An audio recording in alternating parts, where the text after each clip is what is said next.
Сәлеметсіздер ме, менің құрметті таро көрермендерім. Бүгінге апталық жорамал 31 март пен 6 апрель аралығында бір апталық жорамалды салатын боламыз. Тоқтылар бірінші кезекте. Алда сіздердің екі теді тоқты.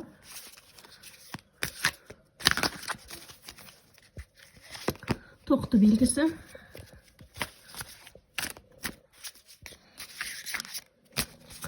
Екінші торпақтар.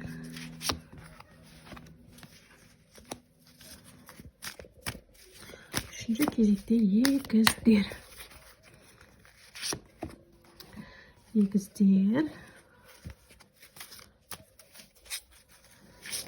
Шаяндар.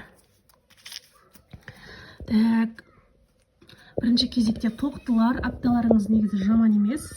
Алдыңғы аптаның жалғасы болады. Энергияларыңыз көп болады. Алдыларыңызда бір мақсат, міндеттеріңіз өте көп болады. Ақшаларыңыз көп болады, жұмыстарыңыз көп болады, энергияларыңыз көп болады. Жалпы тоқтылар апталарыңыз өте керемет. Бірақ сақ болыңыздар, ескерту беріледі. Адамдардың бос сөзінен сақ болыңыздар. Алданып қалудан ешкімге сенбеңіздер. Желательно бос сөздер көп болуы мүмкін. Бос уәделер. Екінші кезекте торпақтар. Карталарыңыз жаман емес, бірақ бұл апта сіздерге босқа өткізуге болмайды уақытты. Босқа үміттенуге, босқа жүруге, босқа күтуге керек емес. Өздіктеріңізбен қолдарыңызда не бар, тірліктеріңізбен әрекеттеріңізді, жұмыстарыңызды жасай беріңіздер. Босқа күткен біреудің уәдесіне сенген заттарыңыз бос орындалмай қалады, босқа уақыттарыңыз кетіп қалады. Үшінші кезекте егіздер. Апталарыңыз жаман емес. Негізі егіздер алдыңғы аптада карьера шыққан болатын. Зарплаталарыңыз түседі ма, жұмыстарыңыз көтеріледі ма, тағы да немесе бір саяхатқа шығасыздар ма, немесе бір басы бос егіздер болса, бір жаңадан таныстықтардан үлкен крупный сыйлықтар аласыздар ма. Апталарыңыз егіздер жаман емес, бір ақша, сыйлық, подарка келетін апта болып тұр сіздерде. Шаяндар. Келесі кезекте шаяндар. Апталарыңыз негізі жаман емес, бірақ біреуге ренжіп тұрсыздар. Кішкене реніш па, көңіл толмаушылық па, сондай бар, бірақ апталарыңыз жаман емес. Бір тақта отырғандай болып, бір билікке ұмтылғандай болып, бір адамды жеңгендей болып, бір жеңіске жеткендей болып, немесе бір жетістікке жетесіз ба, сондай бір ерекше жетістік болады. Бірақ сол жетістікке көңіліңіз толмайды ма, кішкене көңіл толмаушылық болады. Кішкене қанағат деген нәрсе керек шаяндарға, сондықтан соны ұстана біліңіздер.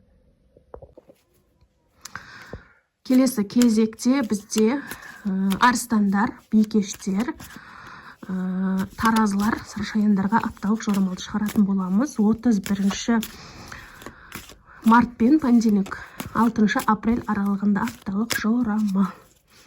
Бірінші кезекте арыстандар, екінші кезекте бикештер, үшінші кезекте таразылар, төртінші сары шаян. Так, арыстандар. Апталарыңыз жаман емес, бір қалыпта өтеді, бірақ ешкімге бұл апта уәде бермеңіздер. Ешқандай жауапкершілікті мойындарыңызға алмаңыздар, ешкімге уәде бермеңіздер. Сол кезде апталарыңыз тұрақты, қалыпты, жақсы өтетін болады. Уәде беріп қойсаңыздар, орындау кішкене қиын болады. Бір эмоцияның, қуаныштың, бір көңіл күйдің үстінде мынаны әперем, мынаны алып берем деген сондай үлкен крупный сумма, үлкен ақша, үлкен подарка мойындарыңызға алмаңыздар. Желательно көңіл күйіңізді ұстаңыздар.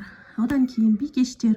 Апталарыңыз өте жақсы, эмоциональды, бір көңіл күйлеріңіз көтеріңкі болады, бір ақша түсуі мүмкін, айлықтарыңыз түсуі мүмкін, немесе бір қонаққа баруыңыз мүмкін, сізге қонаққа келуі мүмкін. Жалпы отбасылық, татулық, керемет сондай белгіні көрсетеді. Апталарыңыз жалпы өте жақсы. Таразылар. Сіздерде бір бұл апта жолмен өтетін сияқты, ары бері көп жол жүресіздер ма, қонаққа көп барасыздар ма, немесе жұмыс барысымен саяхатқа шығасыздар ма, сондай ары бері жол түсіп тұр. Жолдарыңыз өте сәтті өтеді. Жұмыстарыңызды сол жол арқылы шешілуі мүмкін, саяхаттау арқылы шешілуі мүмкін. Сондықтан жолға дайындалғандарыңыз жақсы, таразылар. Одан кейінгі сары шаяндар. Сіздердің апталарыңыз жаман деп айтуға келмейді, бірақ қатты менсіп, қатты тәкаппарланып, менің айтқаным бола береді екен деп өз шешіміңізді барынша асқындырып алмаңыз. Сөйлеген сөзіңізге, айтқан сөзіңізге, кішкене аузыңызға, бір сөздеріңізге еге болып айтқаныңыз дұрыс. Неге? Өзіңізде менде барлығы бар, менде барлығы керемет деп тәкаппарланып, адамдарға сөз тигізіп жіберуіңіз мүмкін, адамдарды ренжітіп алуыңыз мүмкін. Бірақ аптаңыз негізі қалыпты, жаман емес, жақсы деңгейде өтеді. Келесі кезекте мергендер, тауешкілер, су құйғыштар, балықтар. Апталарыңыз қалай өтеді? 31 март пен 6 апрель аралығында карта шығаратын боламыз. Бірінші кезекте мергендер, екінші кезекте тауешкілер, үшінші кезекте су құйғыштар, қатар шығып кетті. Төртінші балықтар. Мына. Так, мергендер, апталарыңыз сәл сәтсіздеу деп айтуға келеді. Бір адамға көңіл кеңіз толмайды ма, немесе біреудің сізге айтқан орын бір жасап берем деп мойнына алған жауапкершілігін не до конца орындайды ма, солай кішкене сіз бір сол адамды тексеріске, ізденіске аласыз, сол адамның артын қазасыз ба, сол адамның артынан соңынан түсесіз ба деген сияқты сізге бос уәде берген адамдардың артынан аңдып солардың шешімдерін шешуге тырысатын боласыз. Бірақ мергендер бұл апта сіздерге кеңес ретінде барынша тыныш және күтіп өткізіңіздер. Ешқандай ашу-ызаға берілмей қойыңыздар, себебі қатты құртып алуларыңыз мүмкін. Келесі кезекте тауешкілер. Тауешкілер апталарыңыздар күреспен өтеді, арпалыспен өтеді. Жұмыстағы адамдармен сөзге келіп қаласыз ба, отбасыда сөзге келіп қалу, немесе бір ақшаңыз кеш түсіп, сол ақшаны күтіп, сомен арпалысасыз ба. Жалпы эмоционально адамдардың арасында арпалыс, күрес сонымен өтетін болады. Бірақ күресіңіз босқа өтпейді. Аптаңыз да негізі жаман емес. Аптаның соңына таман сіздің осы күресіңіздің, сіздің басымдылығыңыздың жемісін жейтін боласыз. Келесі кезекте су құйғыштар. Су құйғыштар бұл апта сіздерде бір махаббаттың аптасы деуге болады. Басы бос су құйғыштар болса, жақсы таныстықтар болады, кездесулер болады, махаббат болады. Сыйлық аласыз ба, сыйлық бересіз бе, немесе үйленесіз ба, немесе отбасылы адамдар болса, бала көтересіздер ма, немесе отбасыларыңызда бала туылады ма, толығу, жалпы отбасылық, эмоциональный, махаббаттың аптасы өте керемет, бір қалықтап, аспанда ұшып жүргендей керемет апталарыңыз болады. Одан кейінгі кезекте балықтар. Балықтар сіздердің апталарыңыз кішкене қолайсыздау. Қолайсыз бұл жерде, егер сіз ер адам болсаңыз, қатты бір шексіз билік, шексіз қаталдықты алатын боласыз. Бір отбасыңызға қаталдық көрсетіп, адамдардың көңілін қалдыруыңыз мүмкін, немесе жұмысыңыз орныңызда өте қатал бастық болуыңыз мүмкін. Ал қол астыңыздағылар сізден шаршап қажуы мүмкін.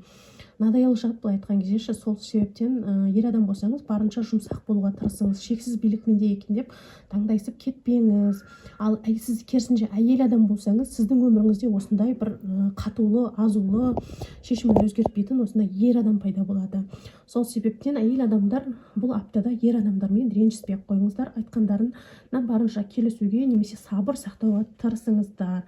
Қарсы шығып өздеріңізді құртып аласыздар. Апталарыңыз сәтті өтсін, құрметті таро көрермендерім.